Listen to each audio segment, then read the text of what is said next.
મહત્વના સમાચાર રાજકોટના ઉપલેટાથી ઉપલેટામાં વાલ્મીકી સમાજ દ્વારા ઉત્તમ ઉદાહરણ પૂરું પાડવામાં આવ્યું છે। આખો પરિવાર માંડવાની પીઠીની વિધિ પતાવી સીધો જ મતદાન કરવા પહોંચ્યો હતો।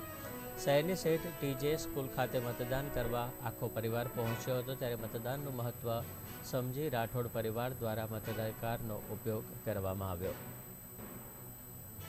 ભાઈ છે એના દીકરાના જે લગ્ન પ્રસંગ છે, પરંતુ લગ્ન પ્રસંગમાં જ્યારે મતદાનની તારીખ આવી છે 16 તારીખ, તો અમે આખા પરિવાર એવું વિચાર્યું કે રાઠોડ પરિવારે એવું વિચાર્યું કે પહેલા મતદાન ને ત્યારબાદ બધી લગ્ન પ્રસંગની વિધિ। તો મતદાનને અગ્રતા આપવા માટે અમે એક લોક સંદેશ એવો દેવા માંગીએ છીએ કે મતદાન છે એ કરવું જરૂરી છે, માટે મતદાનને પહેલી પ્રાયોરિટી આપી અને ત્યારબાદ અમે લગ્ન વિધિનો આરંભ કરશું।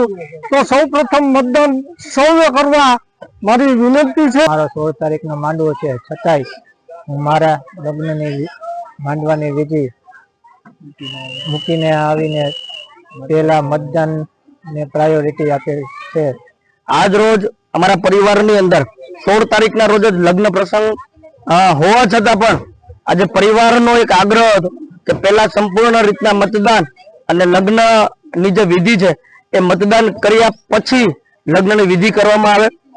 આજ એક યુવા મોરચા અને જિલ્લાના મહામંત્રી તરીકે એક નમ્ર અપીલ કરું છું કે લગ્ન પ્રસંગ હોવા છતાં પણ આવું મતદાન નો જે એમની ઉપર પોઝિટિવ રિવ્યુ છે એ ઉપલેટા શહેરના નગરપાલિકાનું જે ઇલેક્શન છે એ પોતાની જવાબદારી સમજી અને પહેલા મતદાન કરવા આવે અને પછી જ આગળની જીવન જરૂરિયાત જે કાર્યવાહી છે એ કરે।